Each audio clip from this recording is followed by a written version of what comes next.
So I think it's more of a mentality of kind of letting things like be perfectly imperfect. Right. Um, if you think that someone's going to do it the way that you do it, then you're sorely mistaken, and in that it's going to cause you stress. And so long term, you have to adopt the idea that if you're 90% there, you're 100% of the way to get to the next level, right? Um, and so I had to adopt that as I like to think of myself as like a perfectionist, and in this business, I've that polish has gone away. Welcome to the Real Estate Pros Show, where we interview real estate investing professionals from coast to coast, as well as the service providers that serve the real estate investing industry. Our goal is simple: share what's working now to help you improve and scale your business to the next level and meet the pros that can help you get there. Real Estate Pros is powered by Investor Fuel, America's leader in helping real estate investors and professionals build the business you need to live the life you've always dreamed of. Let's start today's show. Property insurance for real estate investors doesn't have to be difficult, but it does need to be there to protect you when you need it. MyInvestorInsurance.com not only provides insurance at 15 to 30% cheaper than traditional agencies, it's built specifically for real estate investors like you. You can set up an account in about 2 minutes, get quotes on properties, turn on and turn off insurance for your fix and flip or rental properties in around 2 minutes without having to talk to anyone directly, all through our portal. There's no better way or faster way to make sure you've got the coverage you need to protect you, and no more lengthy policies either. Once you're set up, you're billed monthly and prorated by the day for however long your policy is active. It's powered by MSI, the third largest independent MGA, with 1.5 million customers and more than $1 billion in cumulative premiums written. Get set up today in about 2 minutes at myinvestorinsurance.com/fuel. Welcome back to the Real Estate Pros podcast. I'm Kristen, and I'm here with Chris DiPreta, who is a real estate entrepreneur and educator, and he is the founder of Hustle and Homes. So thank you so much for being here, Christopher. Thank you for having me. Amazing. So you have a lot of experience, and you touch a lot of different places in real estate. So I want to start at the beginning. How did you get into this industry? What made you fall in love with it? So I grew up in a blue collar setting. My father owned a deli, and so I've worked with him basically all my childhood. And as people were coming in, they were always talking about real estate, buying and selling houses, and different contractors looking at different people in different houses and stuff like that. So my dad kind of bred into me to go down that path, and that would be very lucrative for a lifestyle. So um, after I spent the time with him growing up, I kind of jumped into the aerospace industry. I got my degree in mechanical engineering, and then from there I realized that that was not going to pay the bills long term. So I kind of followed my pops's suggestion and jumped into buying a rental property and then flipping some houses. Wow, And so, mechanical engineering wasn't going to pay the bills? yeah, just not the bills that I wanted. Awesome. So you just started right away. I mean, did you have any hesitation jumping in your first deal? Actually, I didn't. I tend to be the risk taker in most partnerships that I'm involved with. So, yeah, no, it wasn't. It was something I knew I was going to do. So, to be kind of like precautionary, I jumped into different jobs throughout high school and college.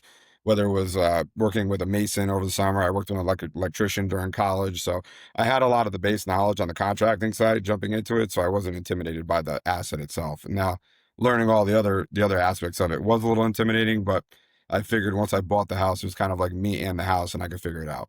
Yeah, absolutely. And it sounds like you did because you've been able to scale your investing career, I mean, significantly Yes. over the last 10 years. If you can tell us a little bit about that.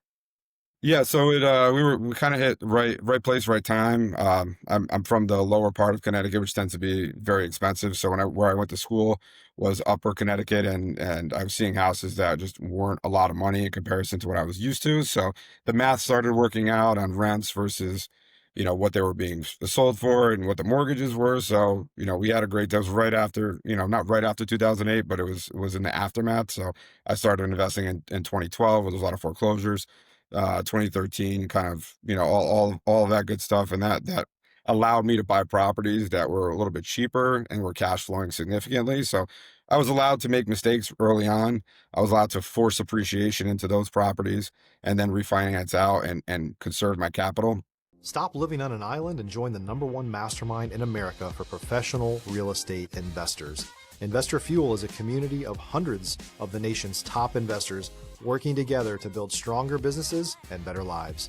In addition to the amazing community of real estate investors acting as a board of advisors for one another, Investor Fuel members have access to 100% funding on purchase and repairs for our members only, a health insurance program, and benefits and discounts that more than pays for the membership of most of our members, meaning it's actually costing you money to not be a member of Investor Fuel. If you're looking to scale your business and build a business that allows you to live the life of your dreams, please visit investorfuel.com today and book a call with our team. And kind of do it all over again. And it got to the point where it was just what we were doing over and over and over. And I didn't really even think of like what we had. It was just more of like, hey, I want to get to 100 units as fast as possible. And by 2017, we looked up and, me and my two partners were like, okay, we have, 70 houses. We are millionaires, right? And it was great. It was a great realization to know that the work paid off. But, we weren't selling anything. So we just kind of cash flowed and then we kept on going. So from that perspective, the scaling was relatively easy when when we were doing everything hands-on. It got a little challenging when we started introducing employees and property management agreements and stuff like that. But for the most part, we figured out our way. But the market allowed us to, the hustle of doing everything very cheap, of us doing the work, allowed Right. us to make mistakes and scale a little bit faster. But Yeah, without those terms, I wouldn't know, any of the nuances of being a landlord, without having the ability to make mistakes. So. of course. I mean, I think you brought up a great point about when it's appropriate to, well, maybe not appropriate, but when it might be best to partner with somebody, when it might be best to do things on your own. You feel like in the beginning, it was really critical for you to kind of have a stronger hold on it yourself to learn. Correct. Yes. I tend to be hands-on even today. Like I rent out my own units when it's appropriate, and like on the there's different holding companies, different portfolios. So like some of the stuff that is personally owned by me, I still take care of. It's just it keeps me level-headed and so it gives me some humility to the whole thing, because at the end of the day, if the tenant isn't happy with the service of what you're providing, then your whole business can crumble, because it's such a debt heavy business, and the recurring revenue is so important for you to kind of continue to grow. Yeah. And what would be your advice for somebody who is similar to you, where they're able to do a lot themselves and have had a lot of success? And now they're at the point where they're finally like, okay, I need some help to scale to the next level. What does it look like to kind of, let other people into your business and stop, doing everything yourself? I'm sure there's a challenge there.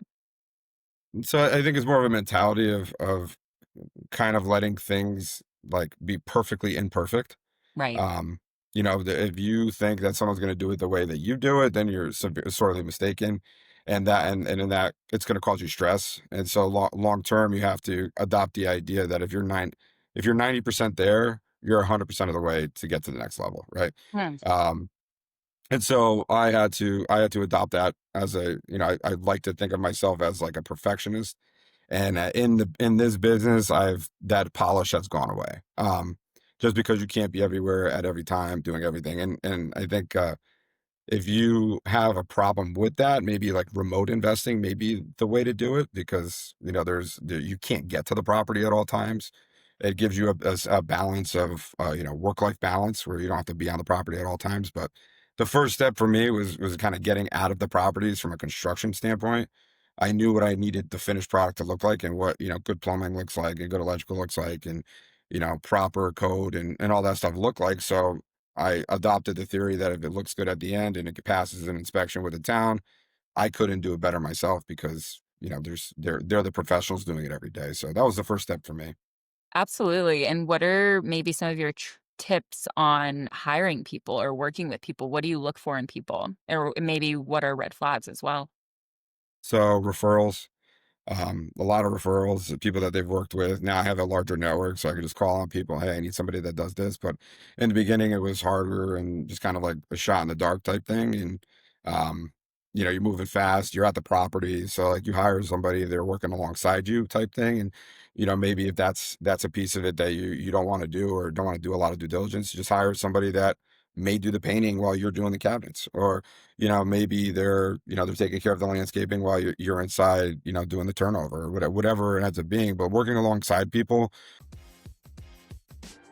If you're looking for consistent, high-quality leads, look no further than Investor Machine. Investor Machine isn't just another agency, it's the most sophisticated, data-driven lead generation company on the planet for real estate investors, and serves the role of being not just a lead generator for your business, but a marketing partner that is helping you achieve your goals along the way.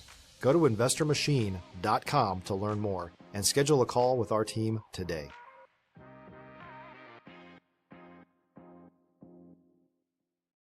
Really shows you the work ethic that they're bringing to the table. And when you're a younger investor, or I should say starting out, you don't really have the ability to pay for everything. So working alongside them allows you to understand what they're doing, and maybe you pick up on things that you could do next time that are like little tips and tricks that they have that they usually don't say.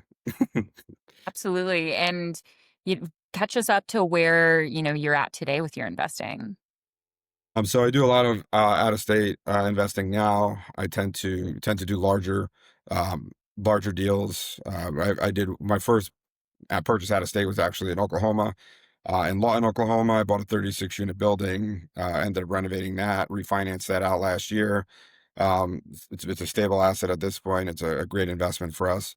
And then we've had a few mishaps on the larger side where we raised the money to buy something, but appraisals didn't come back because the rate environment's a little weird. But we're under contract for a 19 unit building in Amarillo, a 12 unit building in Lubbock, and a 9 unit building in Amarillo as well, a couple parcels down. So yeah, we're growing the out of state portfolio, as well as continuing to flip in Connecticut.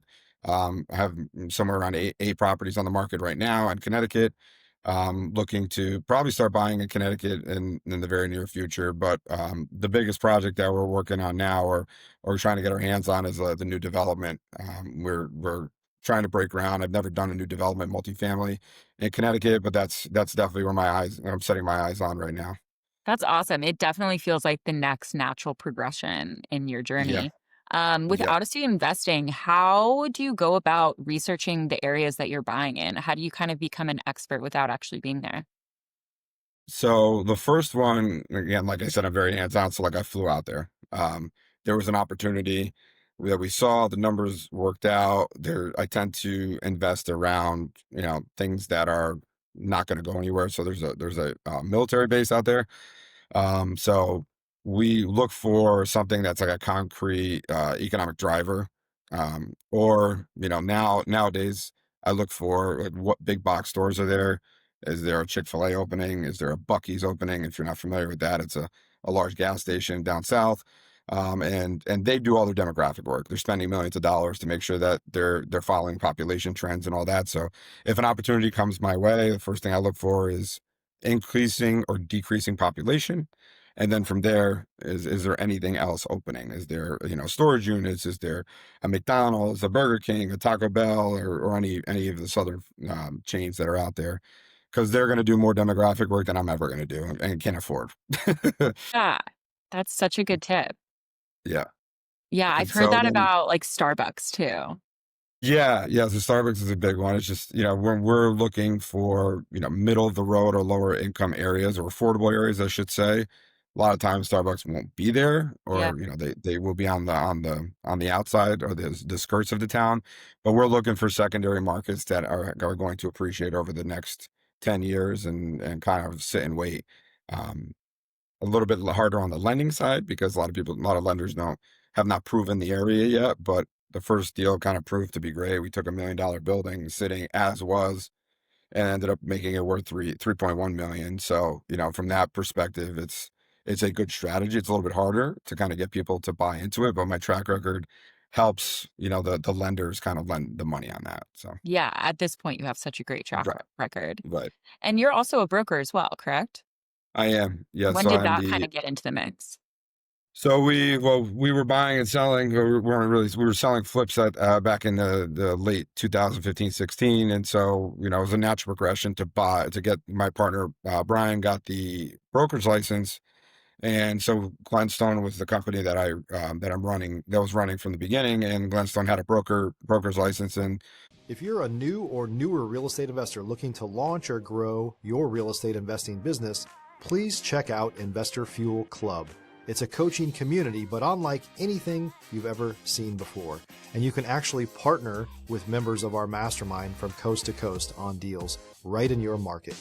There's no better opportunity to build a consistent business than to literally partner with pros to help you avoid costly mistakes, avoid the need for capital to do deals, and help you eliminate your fears as you're starting your business. Learn more about Investor Fuel Club at investorfuel.com/club. so it was just a natural progression to then go and get it myself. We had a property management firm that was managing for other investors, so you need the brokerage license as well.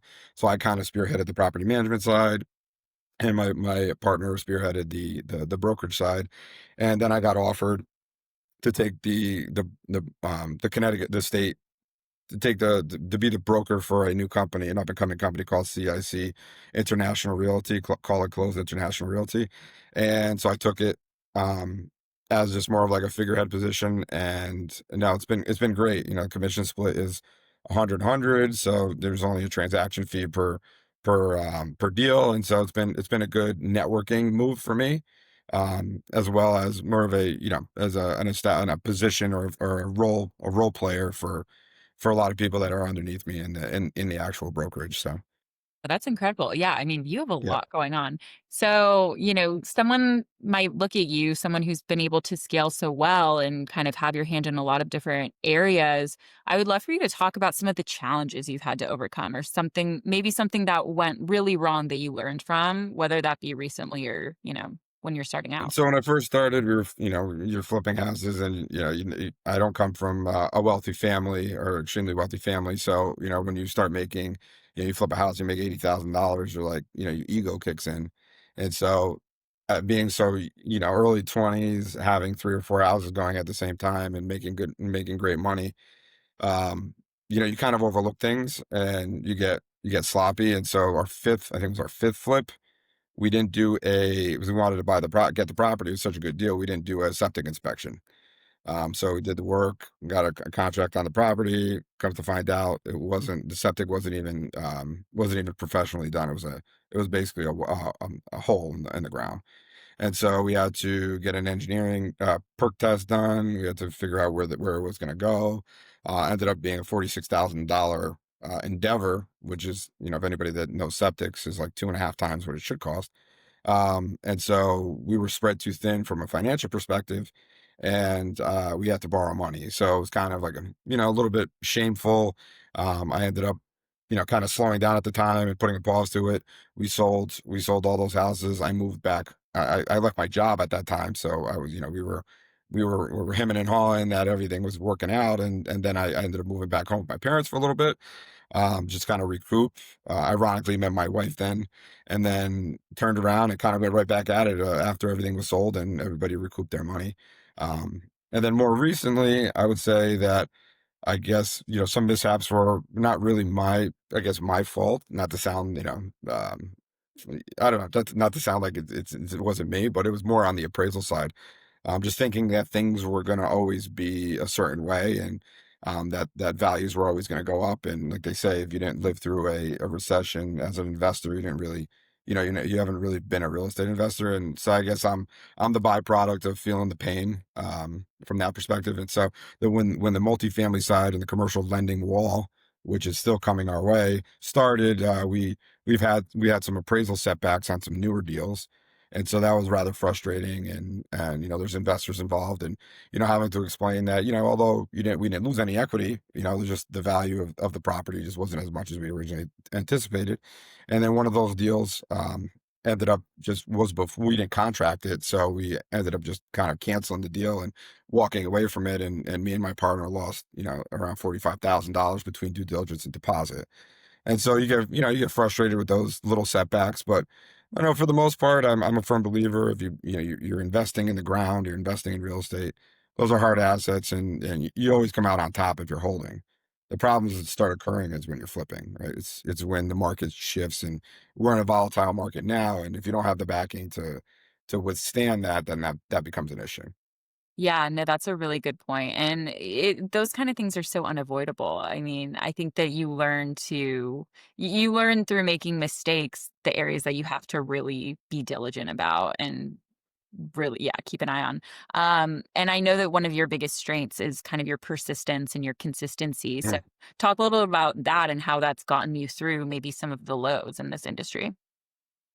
Um, it's just, I guess, just staying positive through all situations because if you have a creative mind and you're a creative thinker, real estate is kind of the safe space for you because there's no real rules in real estate and how you structure things, who you can bring in, what you can sell. You can sell shares, you can sell the house, you can divide up a three family into condos. So I would say during like those not dark times, but the times where you're frustrated and you want to progress, it's go for a walk, like what are the facts of the situation, kind of work your mind around like, okay, if I do this, what would be the outcome, and kind of take it from there. It's just there's days where it's like it's a frustrating business and you want to do something else, but then there's other days when when you win especially like a long-term commitment like a building like we just talked about.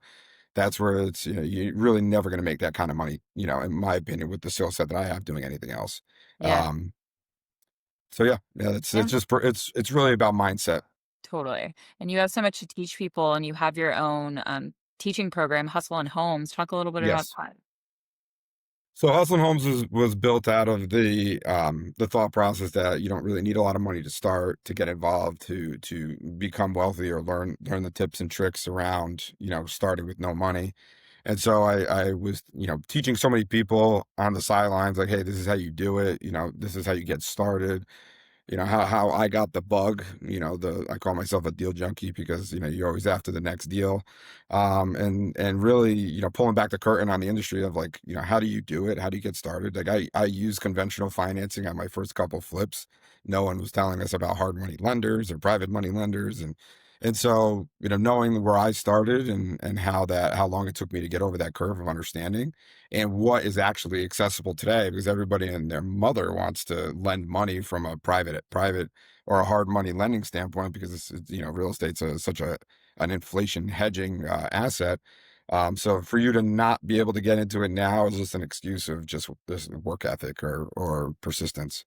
And so I wanted to give a platform for people to get educated on that and give them the connections, whether it's the private money lenders, the hard money lenders, or, even getting lines of credit or 0% credit cards and teaching them that path, getting your credit right, because that to me is, that's one of the foundations of investing properly, and is giving them potential deals too. Like once you're in the community, there's deals that you could purchase.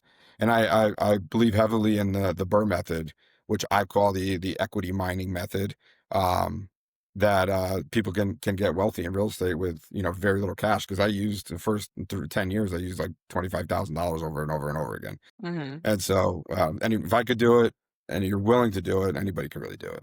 Yeah, well, that's so great. I mean, you've just on this podcast, you've given so much inspiration and practical tips for people. So I'm sure that's a great community that you're building. And I'm sure you're helping a lot of people. So tell people where to find you, where to find Hustle and Homes. So, at Chris.DiPreta is my Instagram, and you could just DM me, Hustle, and we'll jump on a call. I also have the Hustle and Homes page at Hustle and Homes. Um, we are we are in the middle of creating the course, and in that community, we'll be able to get you guys some inventory to pick up and some tips around rehab, some hard money lenders and stuff like that. But yeah, anybody can find me. And then also, if you want to message me directly, it's Chris at hustleandhomes.us as an email. And yeah, we can get on a call. Great. Well, I really encourage everyone to check Chris out. And I think that your Hustle and Homes, I think you're providing people with such good guidance and helping people cut through a lot of the mistakes that they might make otherwise. So thank Yeah. you so much for being here. I really appreciate it. No, thank you for having me. And it only takes one house, right, Yeah. to change people's future, really. That's a great thing to end on. So, everybody, thank you so much for listening, and we will see you back next time. Bye. Thanks for joining us for today's Real Estate Pros Show. You can learn more about the amazing benefits of the Investor Fuel Mastermind community, including surrounding yourself with hundreds of other rock stars, 100% financing for your deals, and members-only discounts from vendors you're likely already using that, as a member of Investor Fuel, will save you more than the cost of your membership. Visit investorfuel.com to learn more.